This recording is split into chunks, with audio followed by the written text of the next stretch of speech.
kind of a very old expression. If someone, if he devoted himself to something, am I not right, Professor? You're an academician, so you may explain better than me.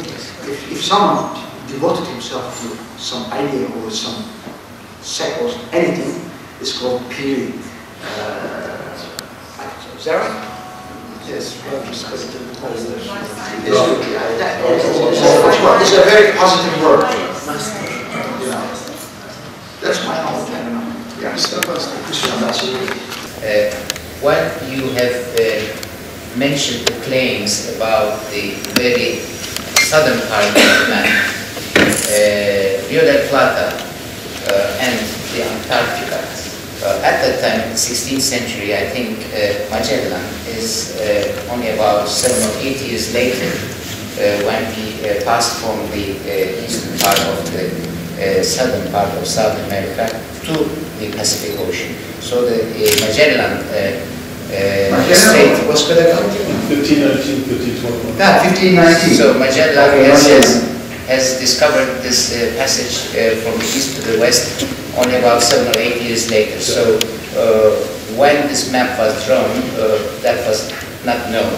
So it is impossible for Piri Reis to perhaps go further to the west of the South American continent and to show Pacific Ocean. Again, I think the expeditions to South Pole and Antarctica are much later. So what is the foundation of the claim which supposes that the very southern part is showing Antarctica? What kind of a scientific explanation does the esteemed professor have? Thank you very much, Mr. Ambassador. As we know, Piri Reis never ever went outside of Mediterranean. He never ever been to there. But he has a great knowledge about maps. He follows this, because at that time, even to hold map is some kind of a guiltness. I mean, because it's an intelligence information. Countries keep secret the maps, something like that. So, but he knows that the Portuguese discoveries, they went there, they know the area. He didn't create himself all these informations. This is our knowledge.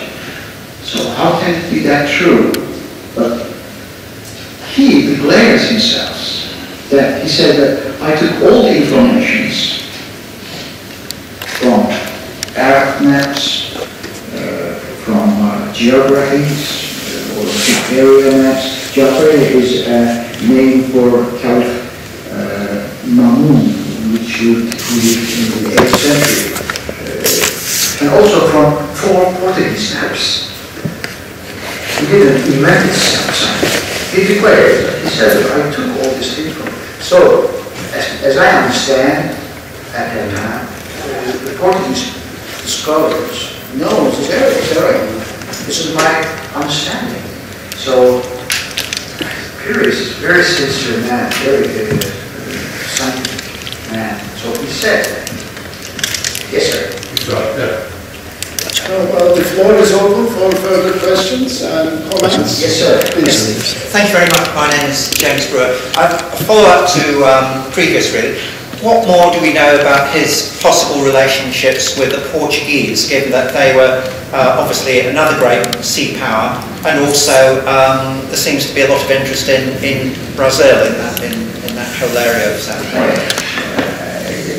According to our knowledge, of course, when he was working together with his uncle, maybe his uncle captured some Spanish ships and took some slaves.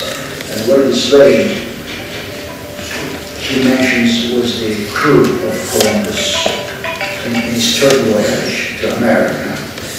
Maybe, we don't have clear documents about that, but he might took all this information by way of these, not course, maybe Spanish. But we don't have any knowledge he has contact with the Portuguese.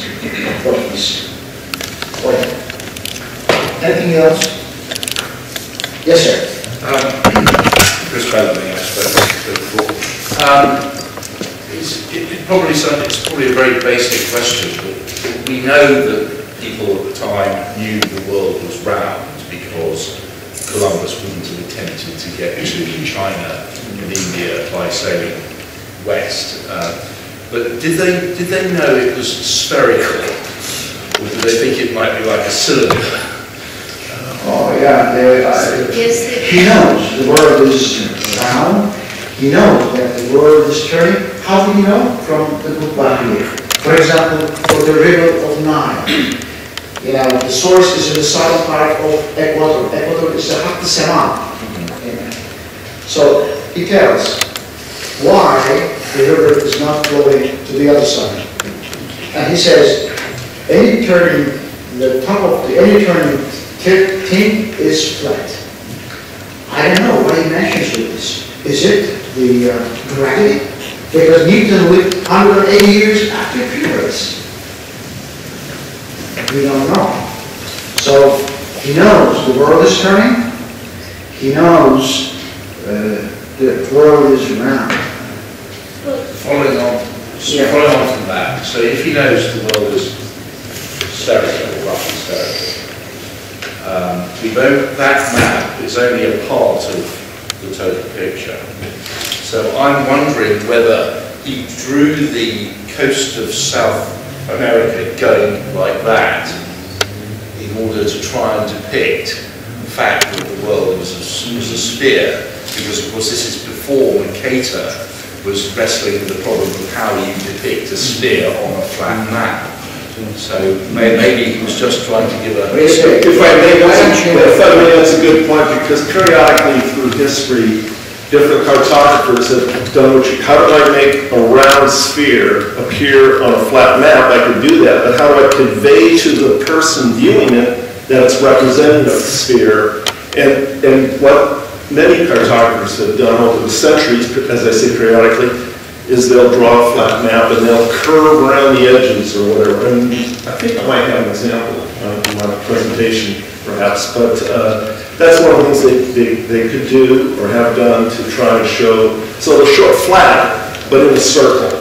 That's often one of the ways they convey that. And they did know it was a sphere, based on Aristotle's actually the one that pretty much told the world that it's a sphere because the shadow of the Earth on the moon during an eclipse, no matter what position you're in the universe, so to speak, it's always a round shadow.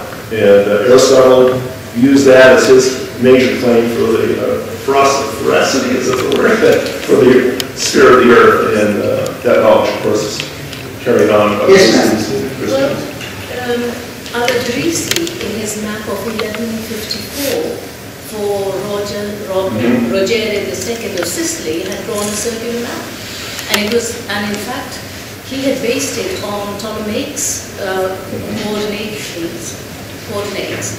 It was the first spherical map that we have made for Roger of Sicily in silver, because they hadn't quite worked out really. And most of the Arabic maps and the European maps were based on the spherical map of 1154. Okay, thank you. Yes, ladies and gentlemen, the floor is still open for further questions. Please do. Thank you, Metin. How long after his death would you say his works remained a big point of reference? Well, of course, after his death, he was forgotten almost for years, but we know that his book has been used with the mariners, because as he was executed, he lost his, how to say it,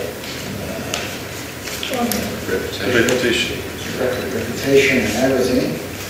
But as far as we know, after years, in the 17th centuries, again, his book became famous. But as you know, the map was found in 1929 by coincidence. all of a sudden, thanks to the Mr. Khalid Al-Ran, he became very famous. Otherwise, it was not known for work for a period. This is my knowledge, madam. Yes, yes. He was, in his last days, he was in the Navy and the Aden and Suez and around there. Did the Ottoman fleet have a standing navy in that area? And was it built in that area, or did they sail around the Cape of Good Hope to get there? Red Sea. What's that? I believe they did not go out the Cape, I can tell you now, but they were based in the Red Sea.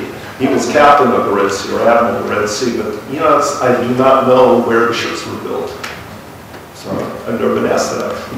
In the Red Sea, during the time of Hatem Süleyman Pasha in the year 1535, 70 ships have been built in the shipyard of Suez, Okay. as you know. But right now, unfortunately, we don't have the plans of the ships. Professor Giancarlo Casale is working on that. The research is still going on that. Unfortunately, we don't have detailed information. In the Congress, which we did in Turkey, we tried to concentrate in the ships, the life on board and everything. Which stars they were using. Hatem Süleyman Pasha, in 1535, we went from Suez to Deal, open sea, with the check-trees, with the oars. How he went there? How did he find the water?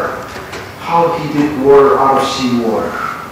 How was the technology on that? We concentrated on these type of things. What did they eat on board? Which stars they used when they were sailing? What was the system? What usturlap? What's the usturlap they were using? We, rather than the wars, we want to concentrate on these things in our association.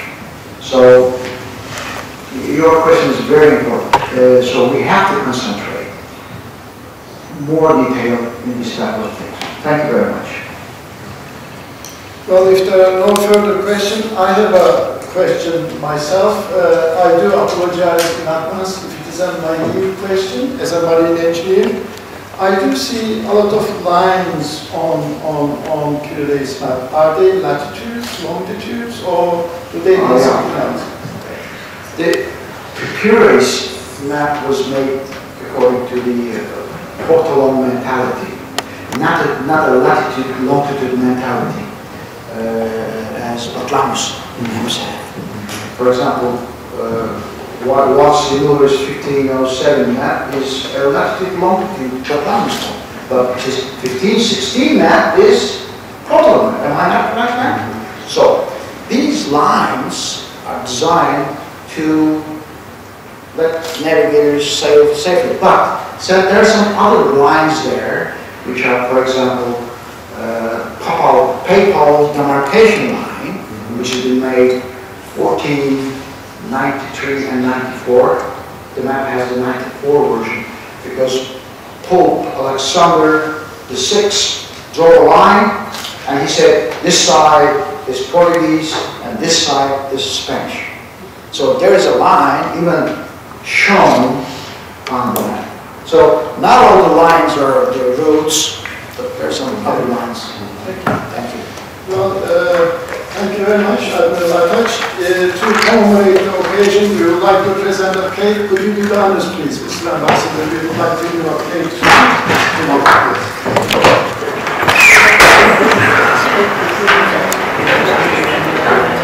Thank you.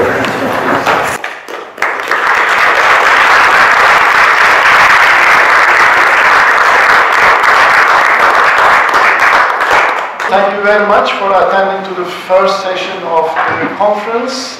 We do have 20 minutes of coffee break now. So can I declare the first session adjourned and see you in 20 minutes time. Thank you very much.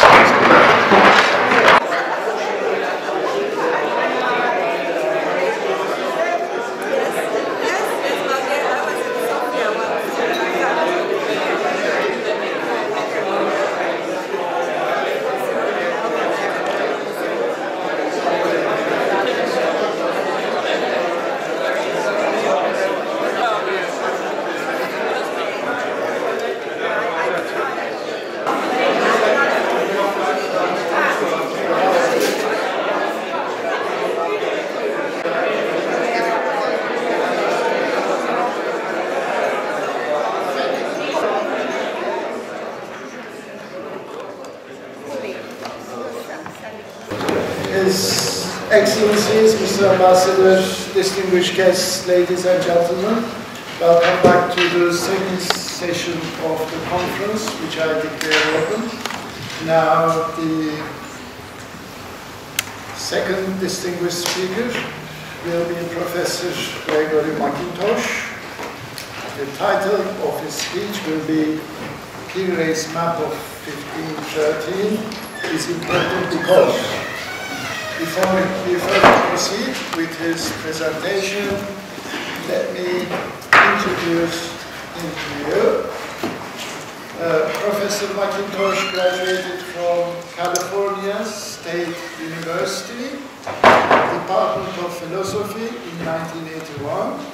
He is a recognized authority in the history of cartography, particularly of the age of discoveries, and is one of the world's leading experts on the Piri Reis Map of 1513.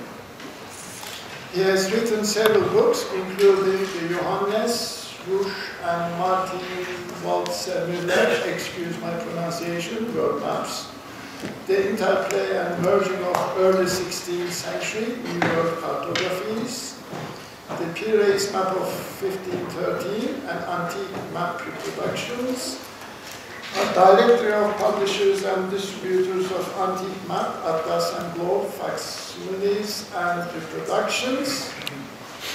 His contributed book chapters include Piri Reis in the Oxford Companion to World Exploration. His articles have appeared in Terra Incognita, Imago Mundi, Marketer's World, Cartographia Helvetica, American Neptune, and the Portable. He has made many conference presentations and speeches before such organizations as the Society for the History of Discoveries, the International Map Collectors Society, the International Conference on the History of Cartography, the New England Medieval Conference, the Middle East Studies Association, the California Map Society, and the Texas Map Society. McIntosh is a member of the International Society for the History of Cartography, Society for the History of Discoveries, International Map Collector Society, California Map Society, and Washington Map Society, and is listed in the 45th edition of Unesco in America. No, not yet. Could I invite Professor McIntosh for this presentation? Yes. Now the floor is yours. Now we need a little AVIT work.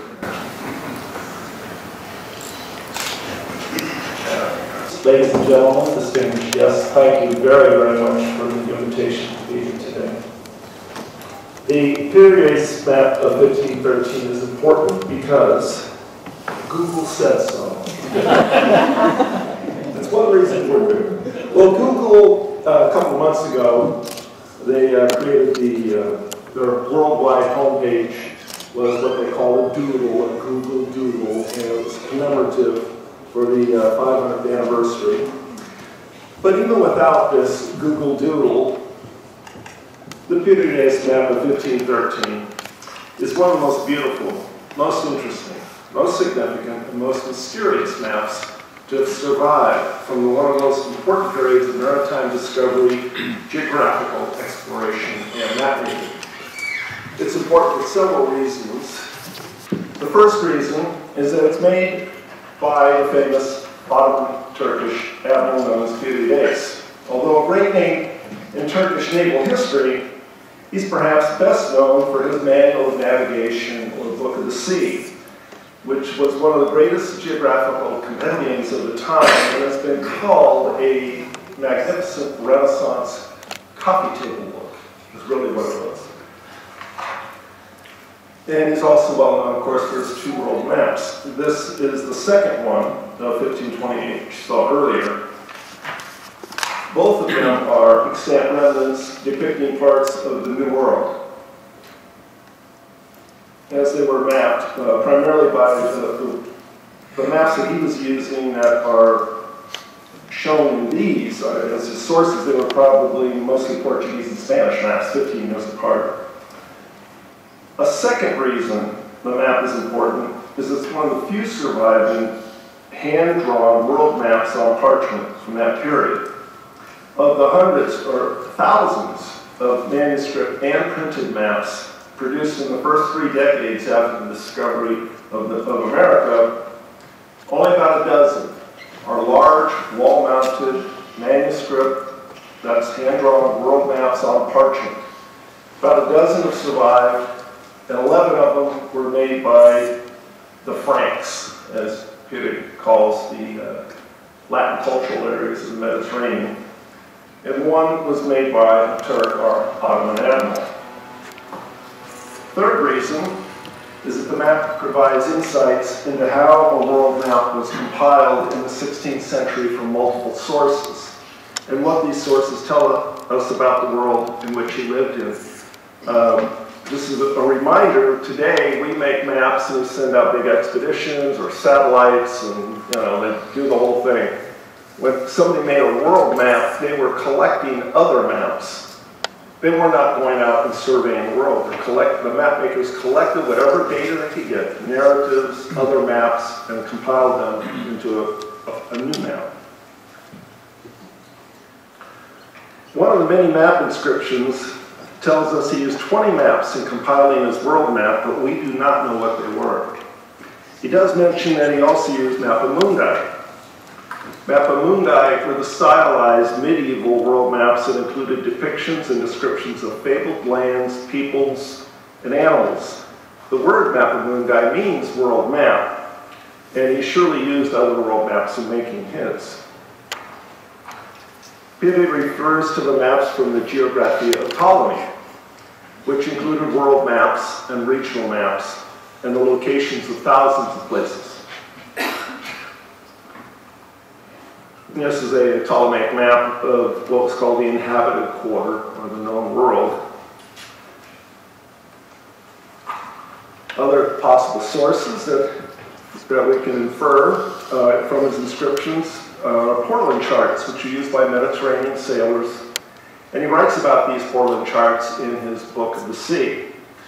Portland charts were the navigational charts depicting the seas and coasts of Europe, North Africa, and Western Asia, and they first appeared in Italy in the 13th century. This example is an Italian Portland chart of the 15th century. Later, Portland charts became highly decorative, as in the 16th century example. Most of the Portland charts that survived are highly decorative ones that hung on a wall in a merchant's office. Most of them were not decorative, were used by mariners, and they're long gone and lost. So we have the pretty non-utilitarian ones. On this Catalan Portland chart, made by Messias de Villodestus in 1513, exactly 100 years before Piri's map, is depicted the fabled encounter with the whale by St. Brendan, from the legendary life of St. Brendan, and it was often depicted on medieval mappamundi and Portland charts. In the North Atlantic, on Piri's map, is a large illustration and inscription of the same legendary event. This famous story appeared on and off for centuries in maps. I'll add that a lot of the things you'll see on these maps at that time, they look like, why are they putting these things that are obviously not true or legendary or antiquated? Map makers put information on the map to show that they were familiar with the great classics of literature and geography and the ancients and things like that. So they would put things on the maps that they and the readers knew were not necessarily exactly factual, but it reflected the broad knowledge of the map maker, and therefore it was a good selling point, if you will. In Africa are shown some cities, an ostrich, an elephant, and 2 rulers. The Padishah of Marrakesh, these are all according to the map inscriptions. It's in his map inscriptions that Portuguese maps were an important source. The Cantina World Map of 1502 is the earliest surviving Portuguese world map and gives some idea of his cartographic sources. I'll mention Also that line right there, Admiral Ataç referred to earlier, from the Rhea, from the Treaty of Tordesillas, and we will see that on several other maps.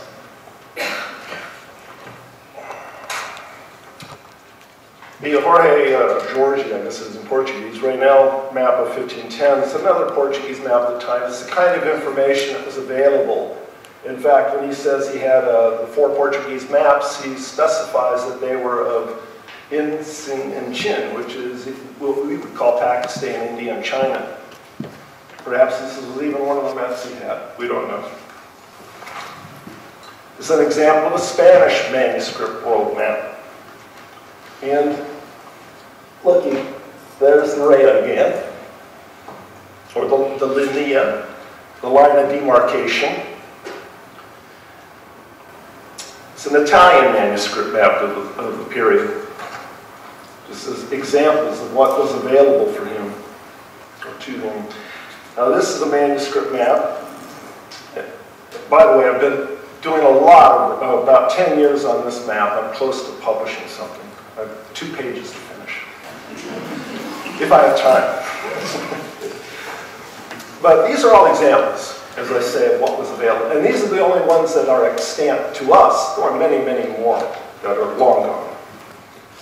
Now looking again at indications of his sources, in South America are some of the fantastic beasts that were described in ancient and medieval literature and often depicted on medieval and medieval Mapamundi. These tales were ultimately derived from Pliny, Solinus, and other ancient writers. There's a dog-headed man dancing with what appears to be a monkey. The dog-headed men were usually cannibals, by the way. There's a monoceros, just kind of like a unicorn, except that instead of a horse, it's an ox. The Blimaia, which had no head, but they had their face on their chest. And the legendary Yale, with tusks and horns that could swivel, depending on whether he was attacking or defending. Again, having these odd creatures indicated that he was well read. His sources may have included the many books of geography and natural history.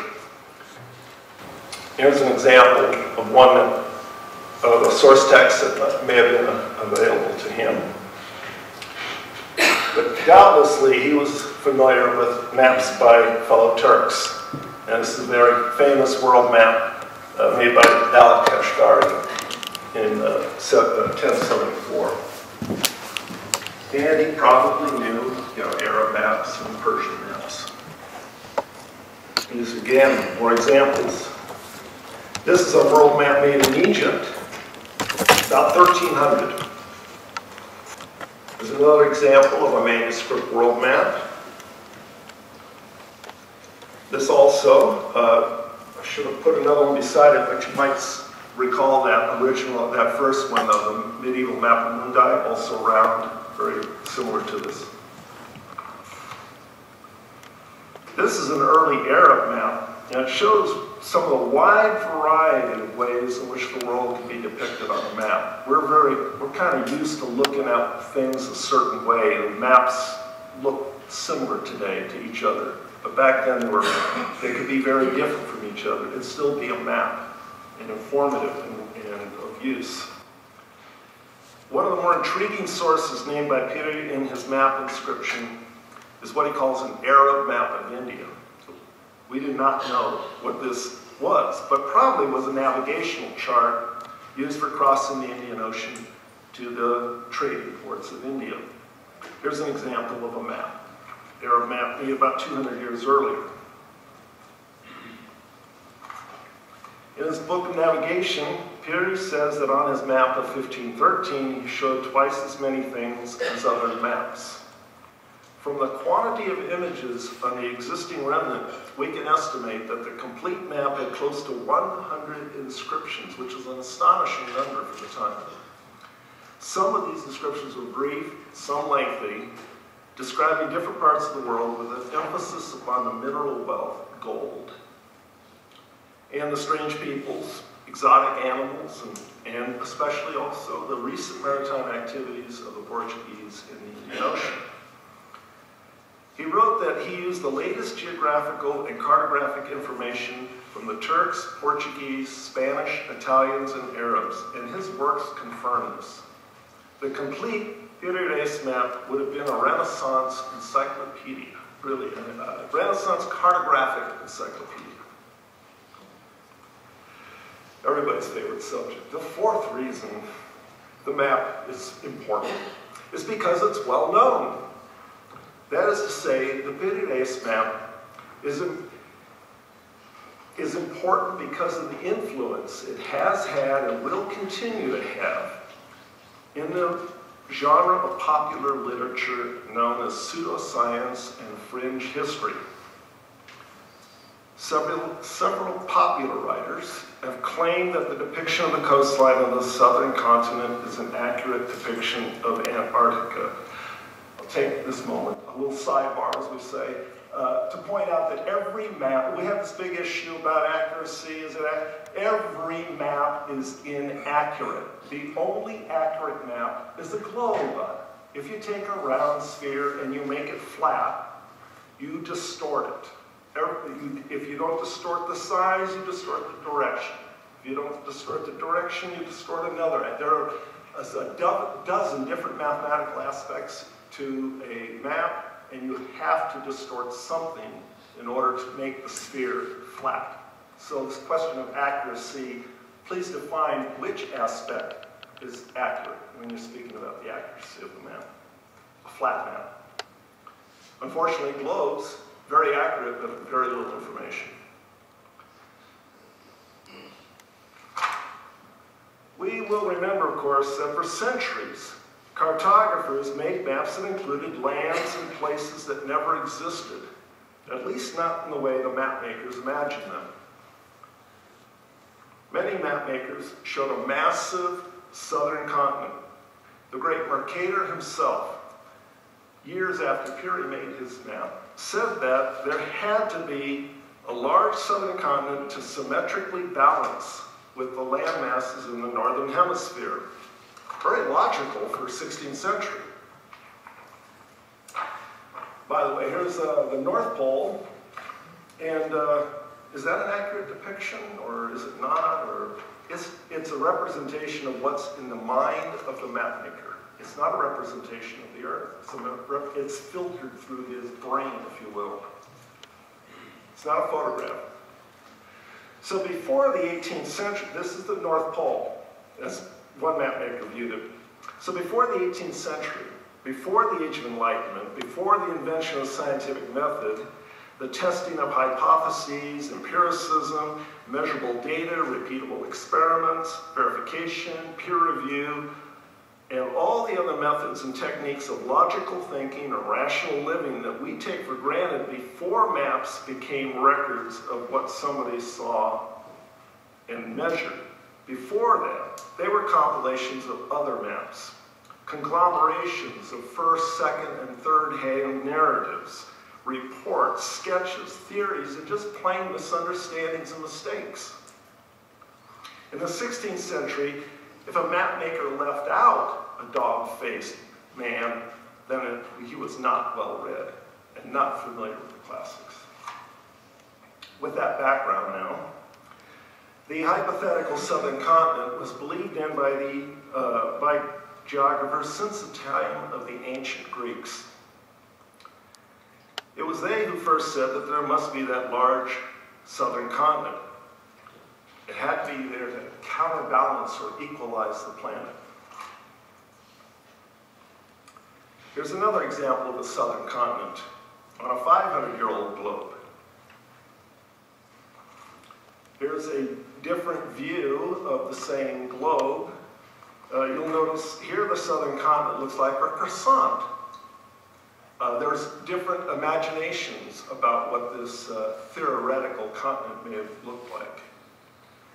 Piri was not the first nor the last mapmaker to show the southern continent.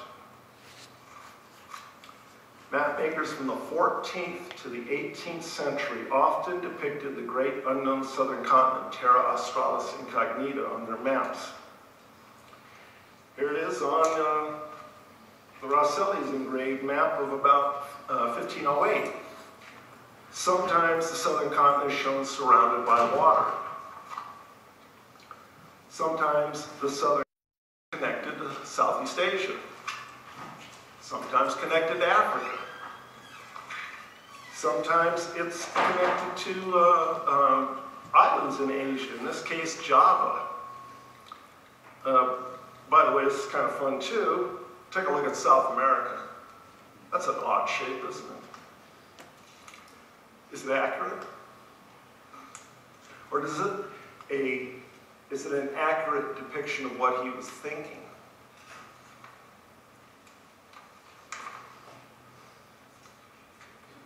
Oh, by the way, here we see Tierra del Fuego as a headland of the southern continent. This, of course, after Magellan, when he passed through the strait that shall never bear his name, to the right was South America, and to the left was Terra Australis Cognita, because now they had found Mangelica, the fifth continent. It must have been a startling event to discover the fifth continent that had been theorized for 1,500 years. And then 200 years later, Cook sails around the world and shows it isn't there after all.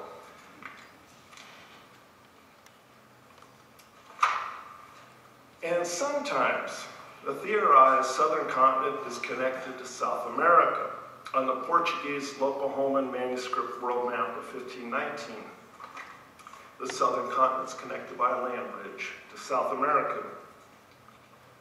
Likewise, on the Juan Vespucci printed world map of a few years later, same thing, southern continent connected by a land bridge to South America. That map projection does not work very well for places south of the equator, so this is what that is. You can make that out. Similar land bridge, of course, is shown on this map.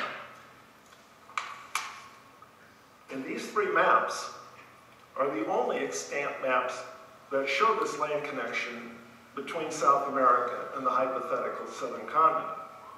Now let's do a little review about some of these ideas about the southern continent.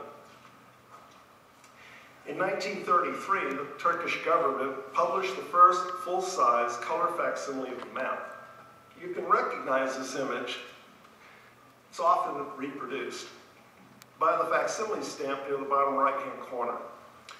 I bring this up because sometimes you'll see, oh, here's a reproduction of the map. Well, it's not. It's a reproduction of facsimile. These reproductions were distributed to all the major libraries around the world, including the Library of Congress. There in the late 1940s, Arlington Mallory, a bridge engineer and amateur archaeologist, saw this facsimile in the Library of Congress and thought the coast at the bottom of the map looked like Antarctica. And he said so in a book he wrote in 1951 entitled Lost America, the story of the pre-Columbian Iron Age in America, of which, by the way, there was none. And later, in a radio broadcast in 1956, he made that same claim. He used the map to say that there was a seafaring and map-making civilization thousands of years ago that used airplanes to map Antarctica before it was covered with ice. Donald Kehoe was an early UFO investigator in the 1950s, and he took up that idea that it was Antarctica as to assert that there were space aliens thousands of years ago. These two French journalists turned writers used Mallory's claim to assert that there were space aliens in a parallel universe thousands of years ago. A small wrinkle there. Following on Hapgood's claim, there were several other writers.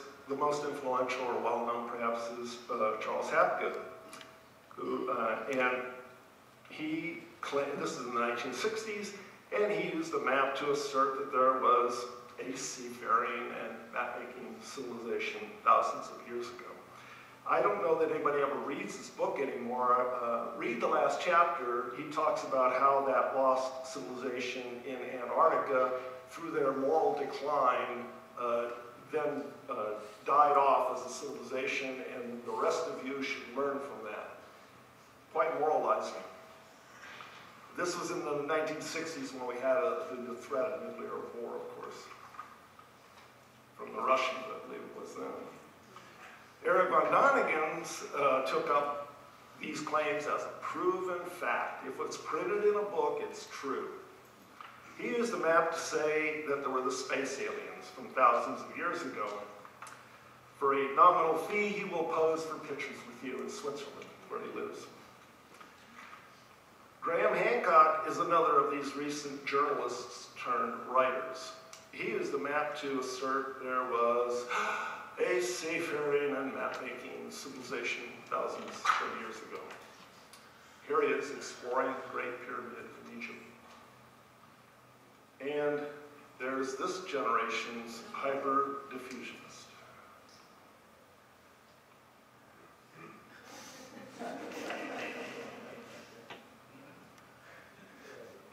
Enough said. And, though the Piri Reis Map does not support the assertion that that coastline is an accurate depiction of Antarctica, long after you and I are gone, the pseudoscientists will continue to cite the Piri Reis Map as evidence for ancient advanced technologies, the lost continent of Atlantis, or Lemuria, or Mu, or whichever one you like, ancient astronauts and extraterrestrials. I never figured out, if they come to Peru and they use their laser guns to cut the big stones so that they can build these things, like, why didn't they just teach them how to build a laser gun instead? Or we're going to rewrite history with this map. None of these claims have merit because they're based on the false premise that the drawing is accurate. It is a pseudo-mystery. Though the drawing of this coastline may not be an accurate depiction of a real coastline, the Piri Reis Map is a great map in its own right. Being well known in the genre of popular literature known as pseudoscience and fringe history, however, has added to the prominence and the legend of the Piri Reis Map, and therefore must be acknowledged. The final reason that a final reason, I should say, that the map is important is because of its connection to Christopher Columbus.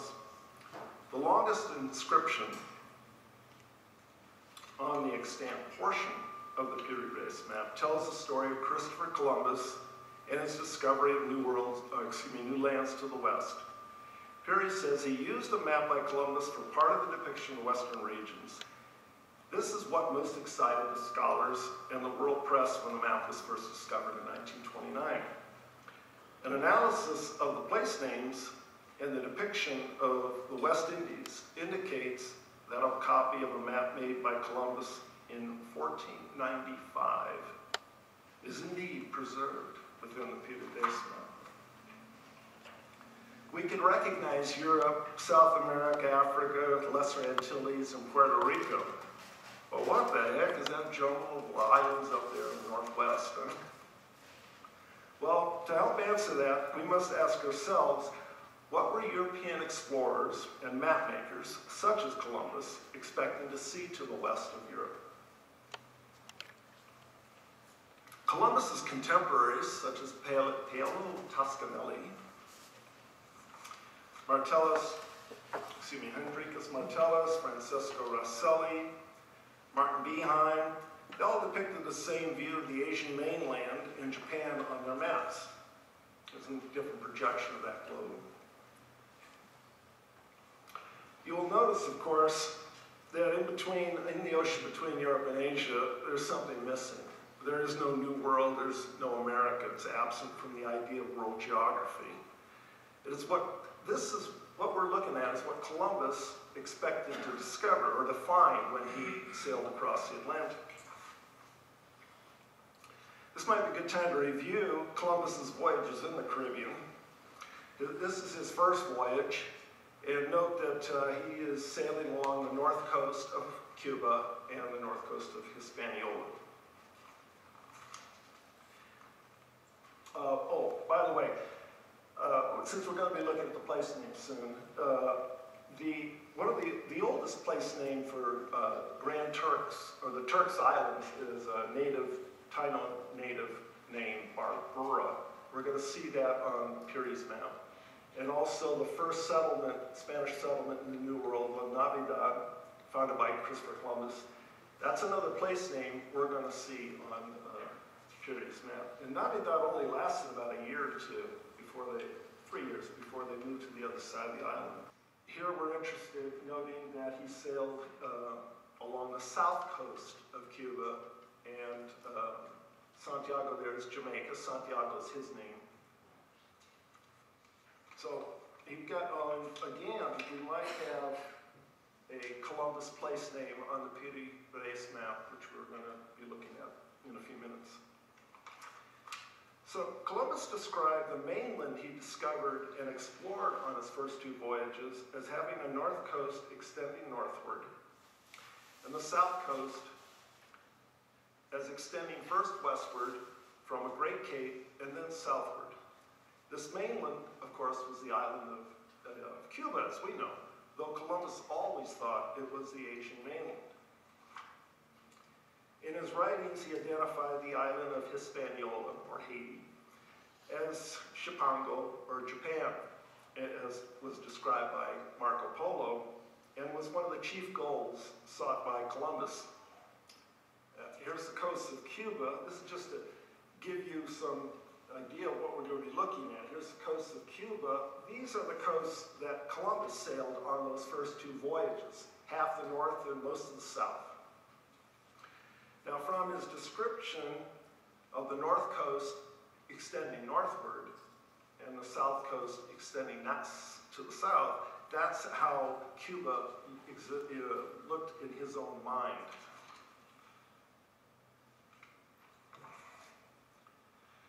Okay, let's look at it. Now, I should let you know too, there seems to be in my experience, we look at maps and we see landforms. I look at maps, I see place names.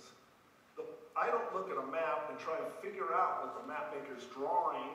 I read what he says he was drawing. If Hapgood and Von Daniel and these guys had bothered to read the place names on the maps, then they would not have misidentified many of the places that they do. In order to make their claims, they have to misidentify places that the map maker identifies.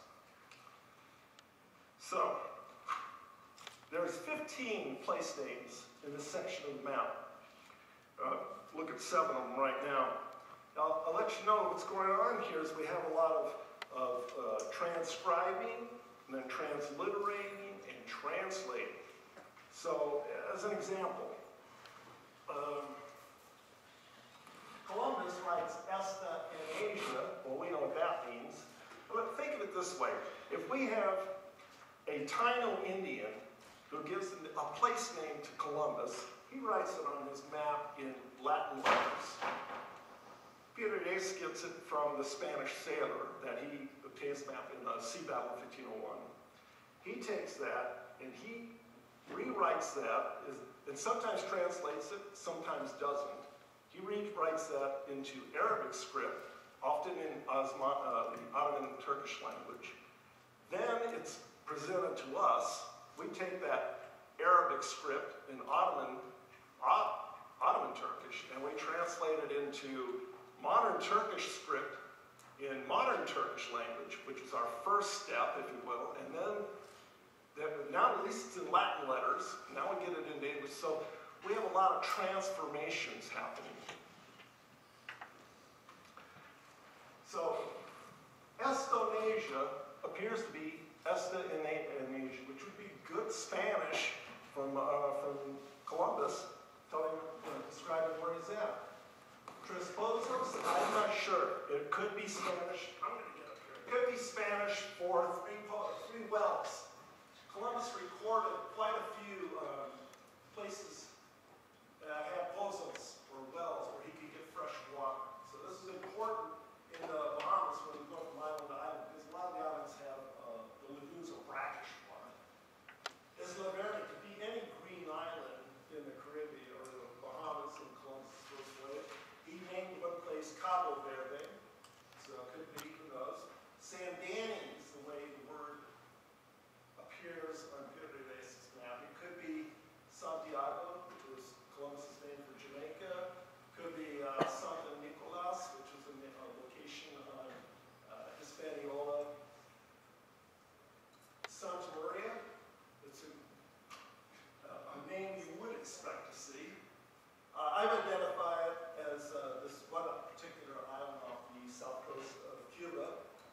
on the south coast of Hispaniola is Alto Vela Island. That's the name of it today.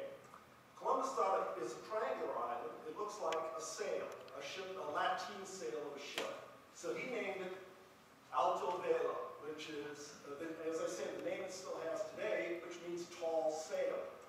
Piri Reis reads that Spanish, that almost makes a good translation into Turkish as high cloak. The velo in Spanish, sail, could also mean cloak. So Columbus's tall sail becomes urbanish, which is a high cloak. Similar, that's Turkish. So we could, through the Turkish, we can get all the way back to Columbus's placement. It's a little difficult, but it's there. Another one, Il Tarsumani, I have not quite identified. I'm guessing it's that one. This here, El Toroneso. Toroneso is Spanish for dirt clod. And it's a name some of the sailors on Columbus' second voyage gave to the furthest end of Cuba. So I'm not sure if Tarsumani, through all these transliterations, is the same name. I'm not sure.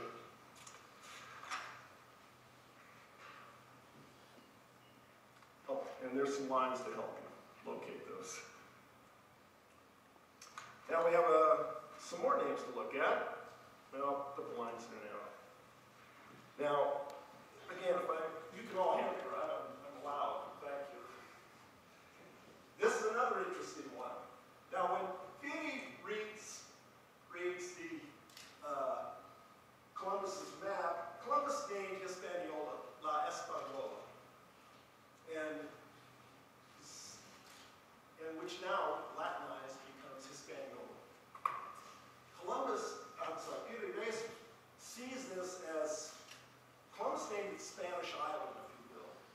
Piri Reis calls it the island of Spain, which is not, it's an imperfect reading by him of the Spanish of Columbus.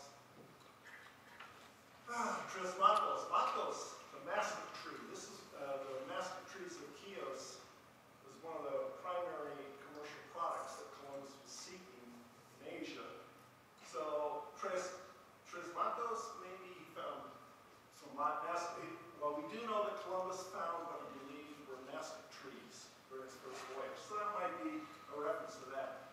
Pax and Vidad. Well, that's not Vidad. Paxi, I believe, is Ottoman Turkish for holy. Is that correct? Paxi, do you know? But so now buried in that name, as Turkish word, is Columbus's Spanish Navidad. The Virgin Islands today were originally named by Columbus after the legend of Saint Ursula the 11,000 virgins. So Columbus would have written "Won't say the Virgines." Somehow the 1,000 got dropped out in the transliteration. So Piri Reis wrote 11. What does that say? 11 virgins instead of 11,000. On this side, it's kind of interesting. Piri's map says Puerto Grande, which must be Puerto Grande, which is Guantanamo Bay, named by Columbus on the second voyage. The word cow, I don't know how else to say this one, it might be Cuba. Wouldn't that be great? That would just make it so fun if that was Cuba. Well, we don't know what that is. It's just 3 letters. The one I find most interesting is Ornofe. We only have the word Ornofe occur in Centino native. Ornofe occurs in the letter by Andre Bernaldez at the end of the second voyage, 1484. And Columbus wrote a letter to the King and Queen of Spain, in which he refers to Ornofe. And we have this map, Piri Reis Map, the only other document with this native Taino Arawak place name, Ornofe. That kind of nails it for me. This is a Columbus map buried in there. And in another way to put it, you know how messed up the geography is? Nobody but Columbus could have done that. Believe me, this guy, you could have shown him 5 fingers, and if he wanted to see 3, he'd tell you there were 3. So it didn't matter where he sailed, he mapped Asia.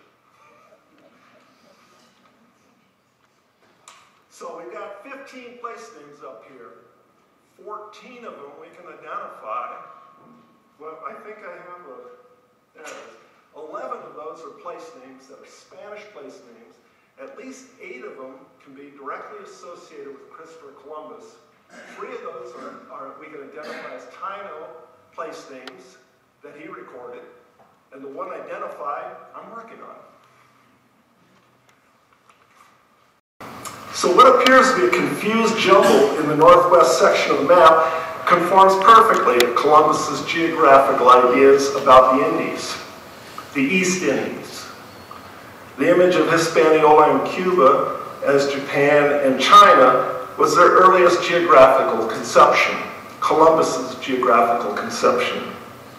The Piri Reis Map displays the earliest, most primitive, and most rudimentary cartography of these islands, a primitiveness that indicates that the earliest of all cartographic records of the discoveries in the New World. A map made by Columbus, or under his supervision, in 1495 is preserved in the Piri Reis Map of 1513. As was first realized by Paul Colley when he read the inscriptions in 1929, this map is important because it has a map by Columbus copied into it. It will always have this importance for the scholar and the historian. Can we identify some of those place names a little bit better with present-day locations? Well, if we just took some place names from Columbus's voyages and we plotted them on a map, you know, we can do that. And I've done it here, but as you probably have already realized, the place names I've used from Columbus are all the ones from the Piri Reis Map. And by the way, I think I mentioned it, that Porto Grande and Ornofe, those 2 Columbus place names, this is the only map they show up on. They're not on any other maps that were ever made that we know of.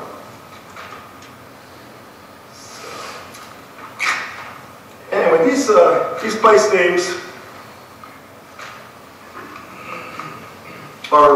they're on the Piri Reis Map, and they're from the Columbus map of 1495. So we have 15 names, and these are the names that we would read on Columbus's map.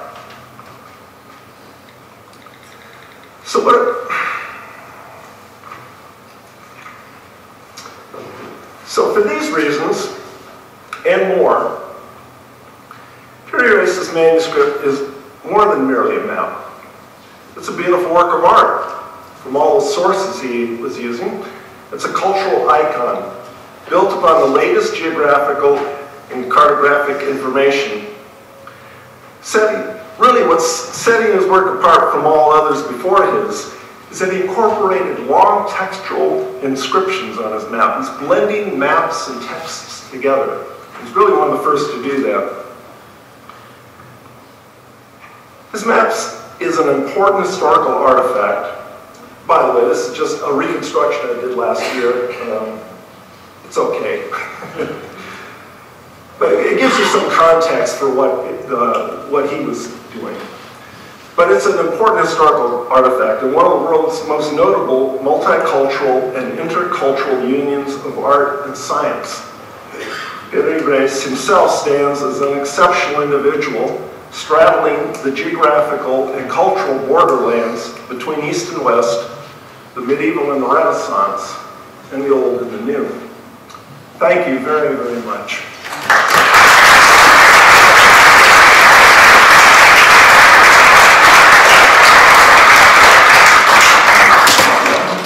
Thank you very much, Gregory, for your extraordinary, fascinating presentation.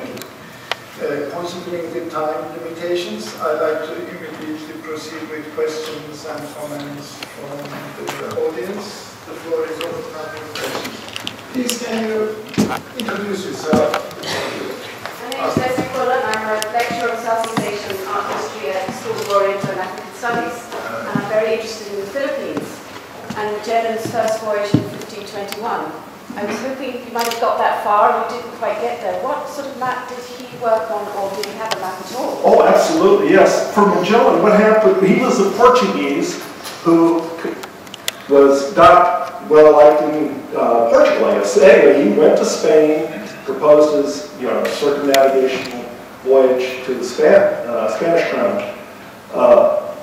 So they started making maps for that, in preparation for that voyage. They imported Portuguese map makers to Spain. So it was Diego Ribeiro and Pedro Reynel and his son Jorge Reynel. These were the three great Portuguese map makers at the time, around 1520. We actually have a couple of those maps that were prepared for Magellan's voyage, and we still have some of those, one in Munich actually.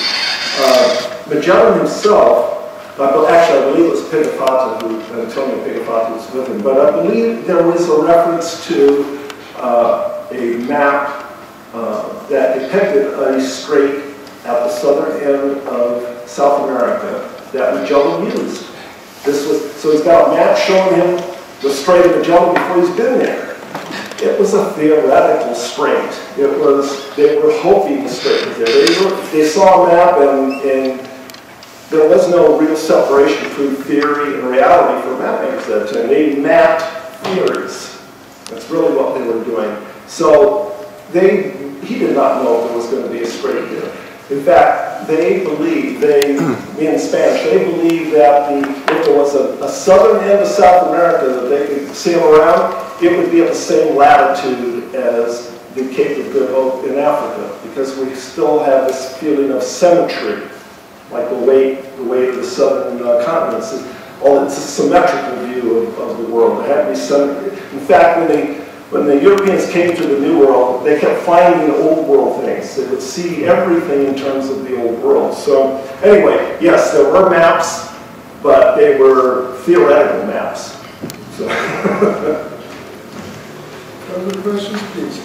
I'm Claire Selden, a cartographer currently working with Istanbul 2020 Olympic bid, and I was working out in Istanbul, honoured to work out there for a month in December, and was inspired by the Piri Reis Map to have a look at projections and how to show Istanbul as the centre of the world and see it from kind of their perspective, and looking at how he might have mapped it if he was charting from there.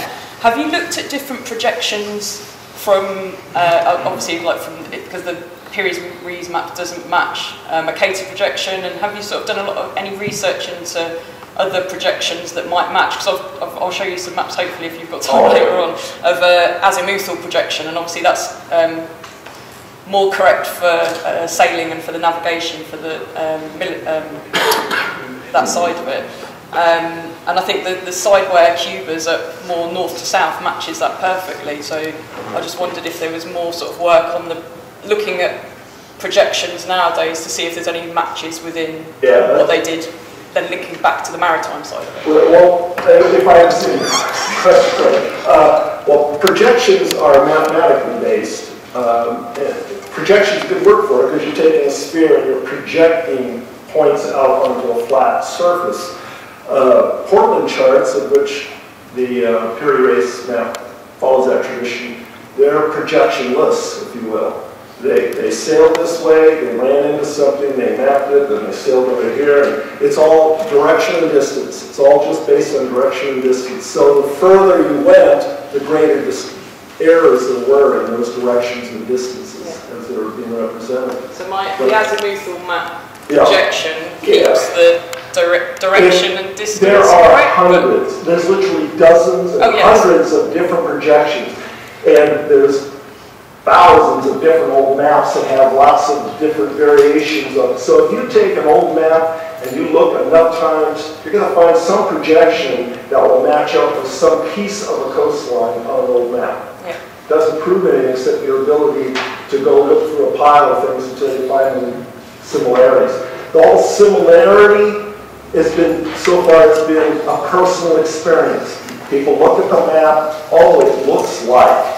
Where's the base, where's the mathematical measurable data to tell me what you mean by resemblance? I wondered if it was more in the maritime side that helped to link it with the... because they were sailing in a direction and that helped it. I thought there might be a link there, but I'm not a navigator. Linking in what way? What do you mean? When you said like they sail in like one direction, they keep going, so they keep that bearing, and that's the true straight. You know, that they keep on that true bearing. So I thought there might be some kind of link between that and then what they map at the end of it, and with a projection from that side of it. But I don't. I'm not a. It's just as I say, it's dead reckoning. It's you know, and they did not account for the variation or deviation of the compass needle. They were located by compass. I mean, it was during this period is the transition from compass sailing to astronomically based sailing. So, yeah, I'm not sure if I'm answering your question, but I'm a geography person, not a history thing. I think this is where it gets difficult. That I've always been into geography and that side of it, and I don't know much about history because I mean even the schools are sort of like. As I was trying to indicate earlier, there's on the moderns to look at a map. They think all maps are pictures of the Earth, and they are today, but that's not what they were doing. Yes, please. You showed us quite a few of the earliest maps. They have the equator shown on them. Yes. Can you tell us a bit about that? Because I'd like to really know the imaginary line of the equator, how far back, or who was the first one to actually show it? That's a good question. I'd have to go look. The Juan de la Costa map, 1500, has, Well, we're actually, very late in 1500. I'm talking of the really early ones. And then this is way before Mercator. So who actually defined the fact that we always show the line of the equator on the map? well, it may have grown out of, in the 15th century, when Ptolemy's Geographia was brought to Western Europe and translated. That may have been what influenced the decision to put an equator on the map. All of these maps that are shown, most of them I should say, they have 3 lines, or 5 lines. They have the two so the tropics, the equator, and the Arctic and Antarctic circles. Because the equator defines not only just the north and the south and the balance as well, but it also defines actually the division of the globe. And so it's an extremely important line, but who actually put it on the globe? I'd have to go look. My second question. I don't have all the answers. And the second question is, did you, if I might use the term, presume that maps were incredibly sacrosanct? They were hidden and more precious than king's ransoms in the earliest days, because through them people were finding, navigators were finding the Spice Islands, the treasures of the world. If they were so sacrosanct and so precious and were being hidden and locked under keys, as you well know, how is it that Columbus's map, and the Portuguese most of all hid their maps better than anybody else, how is it that the Portuguese shared their maps with the Dutch? I think it's money. First off, I question the assumption that these maps were all sacrosanct and they're all locked away and everything, because the Italians were copying Portuguese and Spanish maps like crazy during the early 16th century. So they're not locked away in Lisbon. I think that, and we do know that there were Spanish map makers and Portuguese map makers that were given permission to create maps and sell them overseas. Because you see, the Arabs, I mean, you're talking of a peninsula, you're talking of Africa is a peninsula, so is Arabia, so is the Golden Horn. All these were maritime nations, and they had to navigate, no matter what, to be able to move. So they've been charting the seas for a very long time. It's just that in our concept of knowledge, we know certain well-known charts and certain well-known maps. They didn't share the information. It was guarded. Can we really presume that They didn't know what they were doing. The Well- Turks and the Piri and the naming of the maps. Well, that's true. We only have a small portion of what has survived from the early 16th century. So based on the corpus, or the body of data that we have, this is what we can say, and maybe speculate a little bit about and what seems reasonable and somewhat conservative conclusions. But it's true, we really don't have a lot of information to work with. But I try to stay within the data we have. I was just wondering. Oh, yeah. Thank you. Any further questions? Yes, thank you. Yes. Just briefly, do you think Suleiman or his predecessor had any interest in sending an expedition across the Atlantic to that? Do I think so? That's always good. I don't know. He may have. I mean, we all want to do things, but we just don't necessarily have the resources or the wherewithal or whatever. So, yeah, he may have wanted to, but there were other priorities perhaps. So, yeah, there's been some ideas about the 1528 map being made so that Suleiman could get a better idea about the Western world. I don't know. That's someone's opinion. More questions? Well, thank you, Gregory. We'd like to commemorate the occasion, we'd like to present you a play on Piri Reis Map University. Can I invite Professor Bellamy, the host, to do honors, please? Thank you.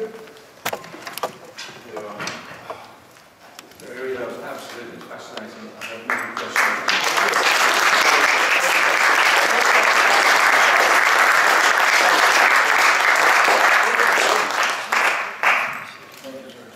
Well, I'd like to thank all of our distinguished speakers, Admiral Ataç and Professor McIntosh, for the excellent presentation today. You'll hear more of them as they have established the Maritime History Research Center in Piri Reis Maritime University of Istanbul, Turkey, and as they are heading the International Association of Maritime Studies. Those of you who are interested in maritime history, I'd like to come and join us. And I'd like to thank His Excellencies, Mr. Ambassador, and the Embassy of the Republic of Turkey once more for organizing the conference, and Professor Bellamy for hosting us. Professor, before you close, you have been distributing so many souvenirs or mementos and gifts, but this is something for you, because you did not get one. Thank you very much for sharing this.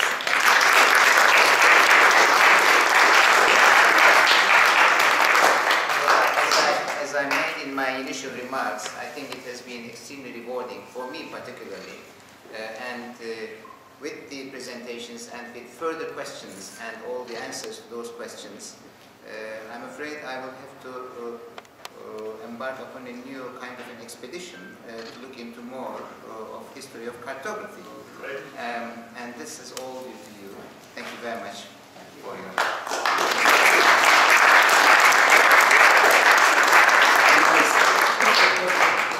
And thank you very much for coming and joining us this afternoon. I hope you have enjoyed the conference. I'd like to see you in the near future in a similar occasion. Thank you very much. Prepare the conference adjourned.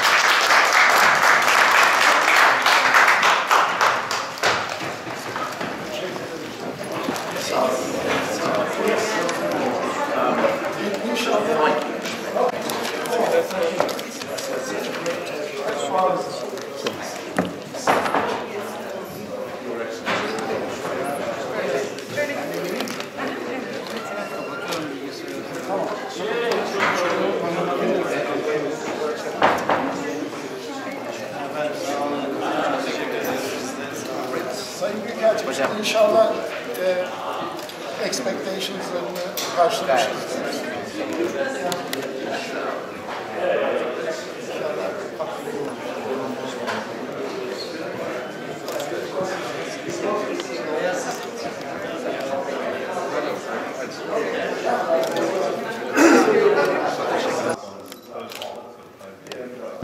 I'm Admiral Metin Ataç. I'm the 22nd Naval Chief of the Turkish Republic. Today we are here in Greenwich University for the anniversary of